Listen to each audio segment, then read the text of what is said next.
Have you ever watched somebody do something and thought, why on earth would they do that? Maybe it was anger.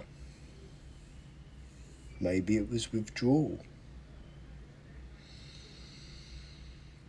Maybe it was dishonesty. Maybe it was self-sabotage.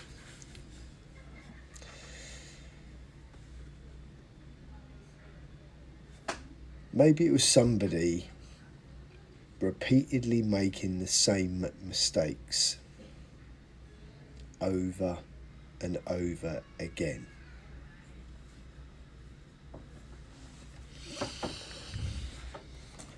And from the outside, it makes no sense.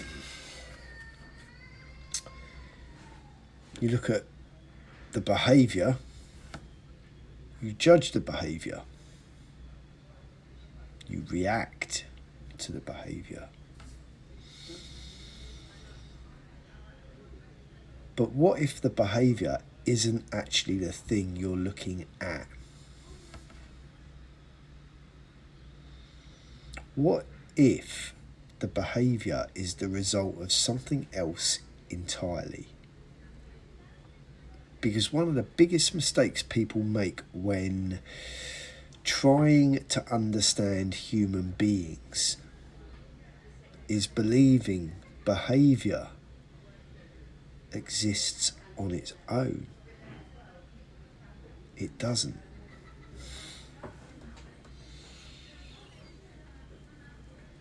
Behaviour almost never happens in isolation.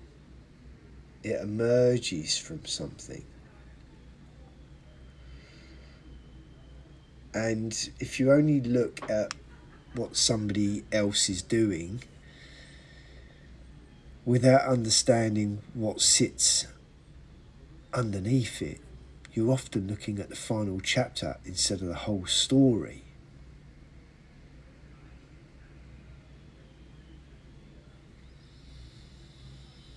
Think about a tree for a moment. Most people pay attention to the branches, the leaves, the shape, the things that they can see. Very few people think about the root system underneath. But the roots determine everything. The roots determine stability, growth, direction, health and survival.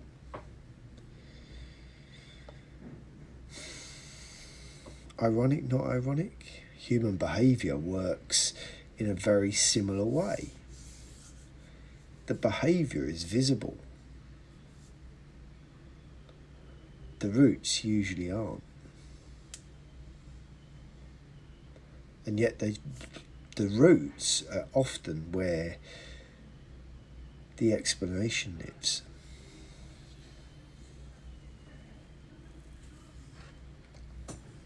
Coffee, sorry.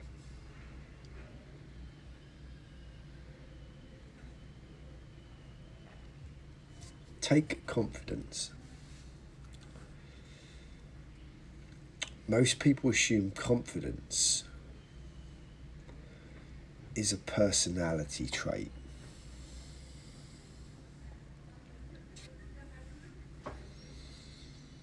Some people have it, some people don't. But if you spend enough time observing people, something interesting starts to appear. Confidence often has a history. It has experiences behind it. It has evidence behind it. It has repetition behind it. The confident speaker wasn't born confident. The confident swimmer wasn't born confident. The confident business owner wasn't born confident.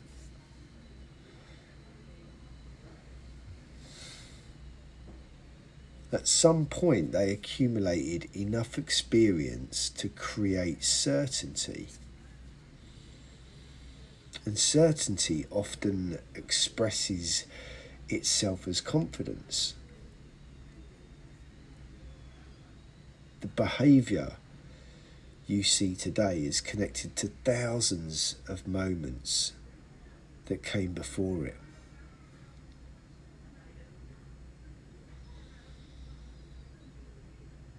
The same thing happens with insecurity.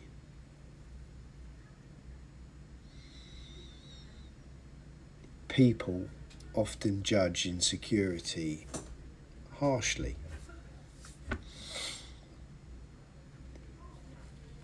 But insecurity rarely appears from nowhere. It usually develops through experience, repeated criticism, repeated rejection, repeated failure.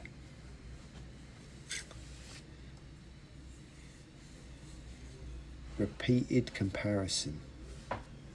The behaviour is visible. The cause often isn't.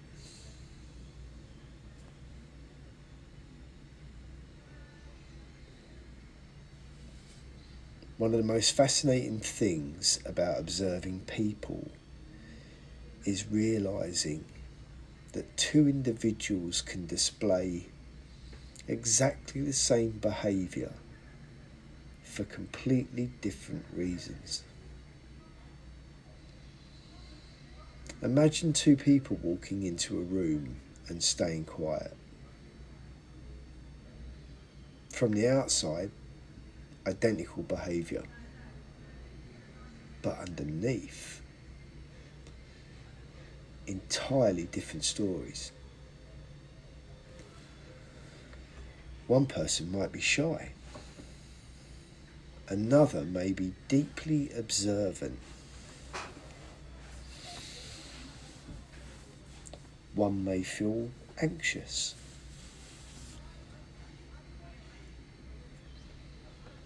Another may feel confident enough not to need attention.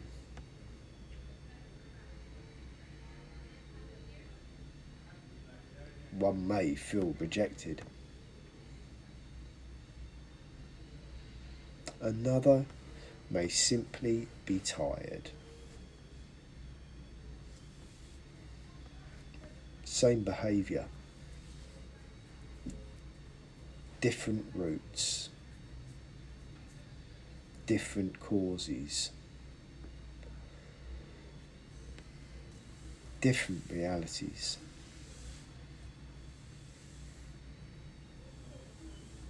This is where people get themselves into trouble. They assume behaviour tells the whole story. But behaviour only tells you what happened, not why it happened. And the why is often where the real understanding lives.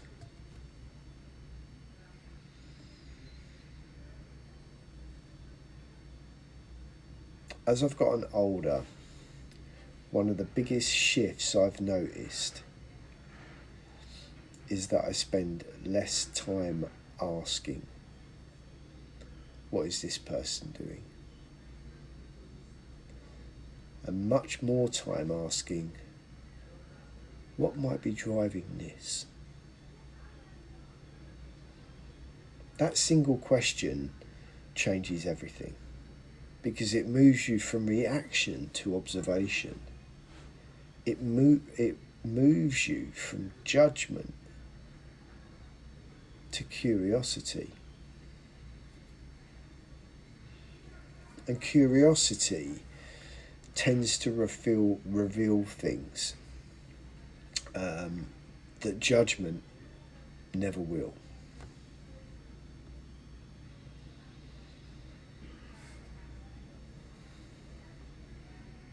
Think about somebody who constantly interrupts.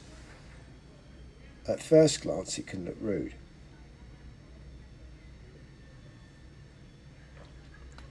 And sometimes it is. But not always. Sometimes it's insecurity. Sometimes it's excitement. Sometimes it's fear of being forgotten.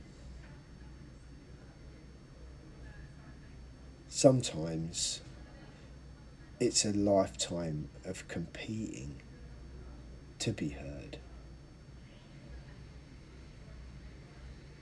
The behaviour is the same.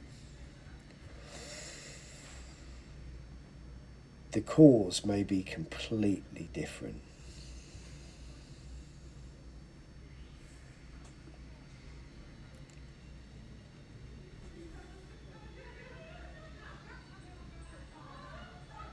The same thing applies to anger. People often see anger as a problem. But anger is frequently a secondary emotion. Underneath anger, you might find fear, shame, embarrassment, grief, powerlessness, loss. The anger becomes visible because it's easier to express than whatever sits beneath it. Again, the behaviour isn't isolated. It's connected.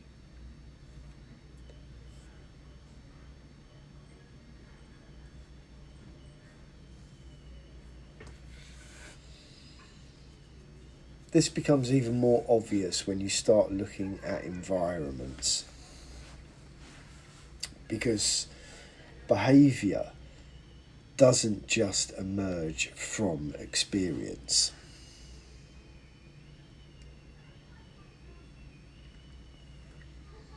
It emerges from surroundings. The people around us influence us far more than most of us realise. Family influences behaviour.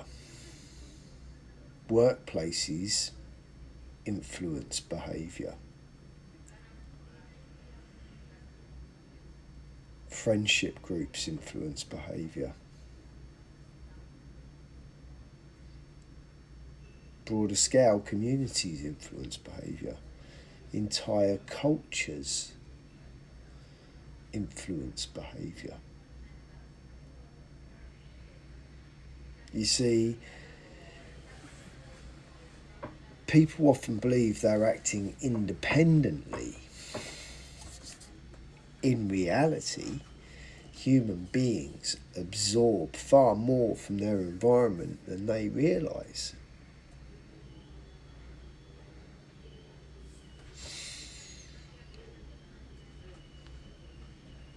Put somebody into a stressful environment for long enough and behaviour changes. Put somebody into a supportive environment for long enough and behaviour changes. Put somebody into an environment full of criticism and watch what happens.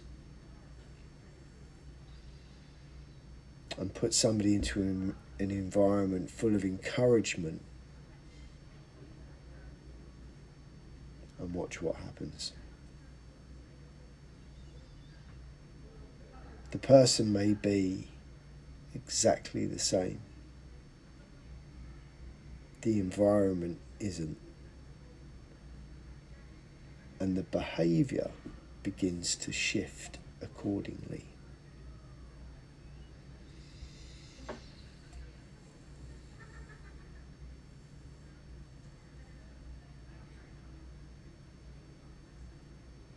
This is one reason behavioural observation becomes so interesting. Because eventually you stop viewing behaviour as random.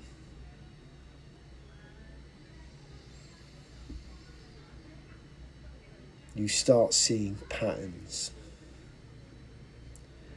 You start noticing connections. You start recognising influences.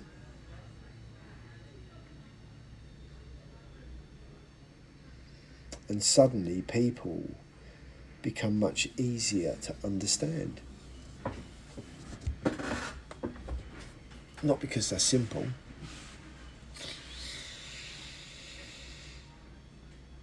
but because behaviour starts making sense.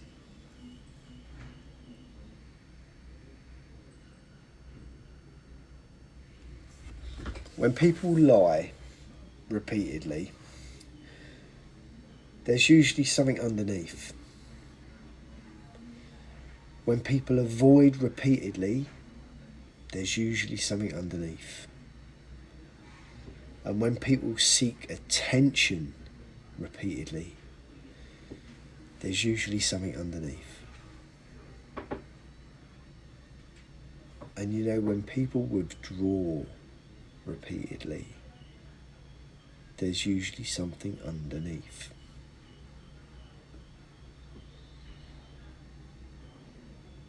Patterns are often clues, not conclusions.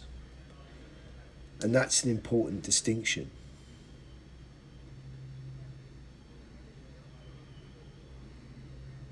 Because too many people see a pattern and immediately decide they understand somebody.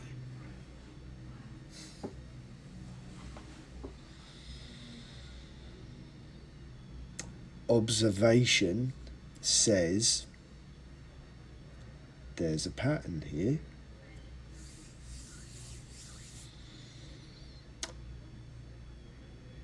Wisdom says, I wonder what's creating it.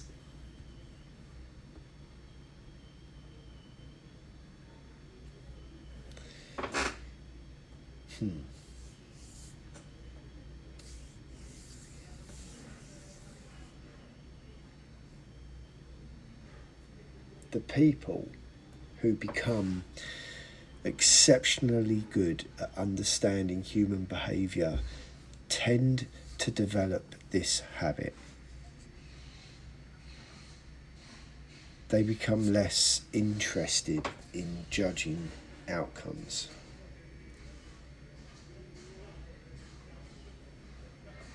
And more interested in understanding origins. They know behaviour is usually the visible part of a much larger process. A process involving experiences, environment, beliefs, memories, conditioning, relationships, and countless moments that nobody else gets to see.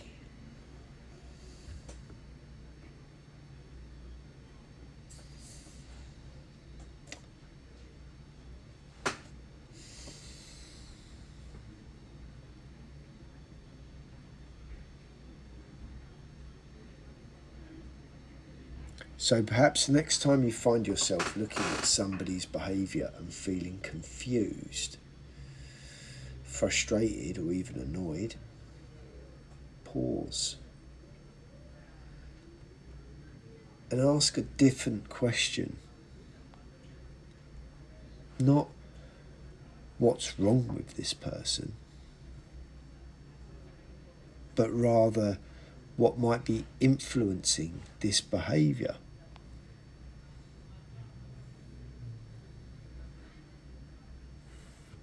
Because behaviour rarely exists on its own. It emerges from something. It grows from something. It is connected to something.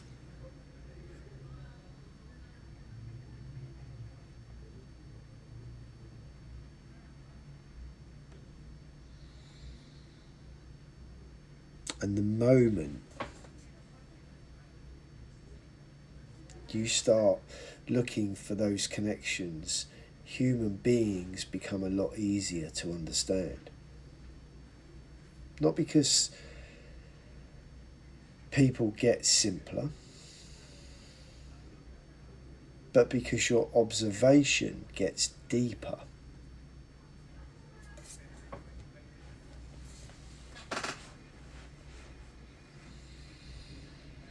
In the next episode, we're going to explore something even more revealing.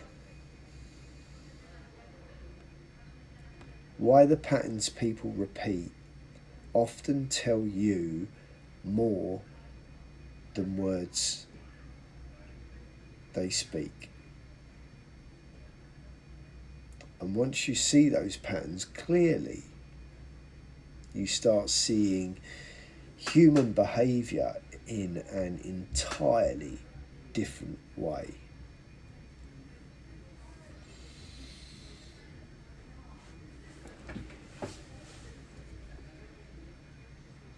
This was episode 2. Behaviour never happens in isolation.